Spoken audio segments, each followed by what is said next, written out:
Hey folks, Michael here again. Unfortunately, you don't get a face cam intro this time. I'm not feeling very good, and I look like a homeless man. But today I have Lifeslide for you, and this has become one of my favorite indie games. I really can't commend Dream Tech enough for this one. Take a look.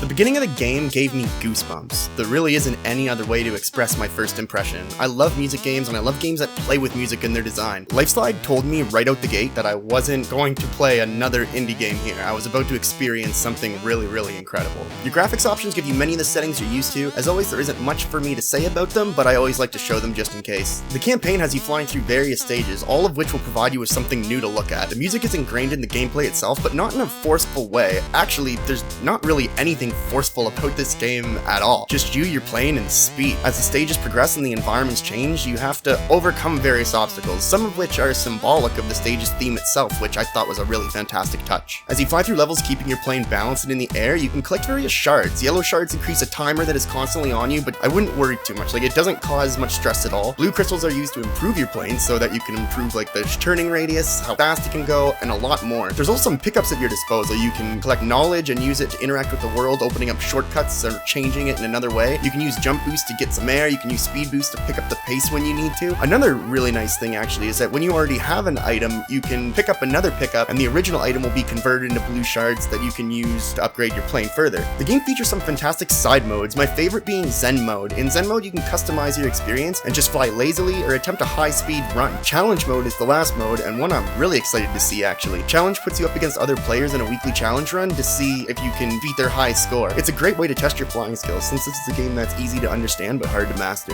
The environments are stunning, and they are filled with little details that add so much to the game. I especially loved seeing fish jumping up alongside my plane as I flew close to the water. The ripples of the water, the foam as the current crashes along the rocks in the river. I really just wanted to sink into this game. It kind of reminded me of playing Journey or Flower for the first time. Then suddenly the entire world evolves around you, representing something new. I spent so much time smiling while playing this game. I found myself really loving the environments all the way to the end of the game, which is fantastic. The music and sounds are wonderful and crisp. The sound of the wind rushing past your ears as you fly close to the ground or high in the air is entrancing, and the music, much like the levels, evolves and changes with you. The music never feels overwhelming or in your face, like I said, but instead it seems to like travel with you as your companion through the entire game. If you turn off the music and you play the game, it really feels like something vital is missing. So as always, would I recommend it? If you're a fan of unique games like Flower or Journey and you enjoy a more casual experience, then I would say I more than recommend this. I'd actually go as far to say that if you have the funds available and the game looks interesting to you, then it is a must-buy. From the music to the environments, the game kept me enthralled till the very end, and then once it was finished, I immediately went to the other game modes, which is unusual for me. I just can't get enough of this game, and I hope you end up liking it as much as I do. The game is set to come out on August 6th of this year, and before we go, I really want to take a moment to thank both Dream Tech and the Indie Game Collective for enabling me to take a look at Lifeslide. I can easily say this is one of my new favorite indie games. Well, that's all I wanted to show you, so I'll see you next time.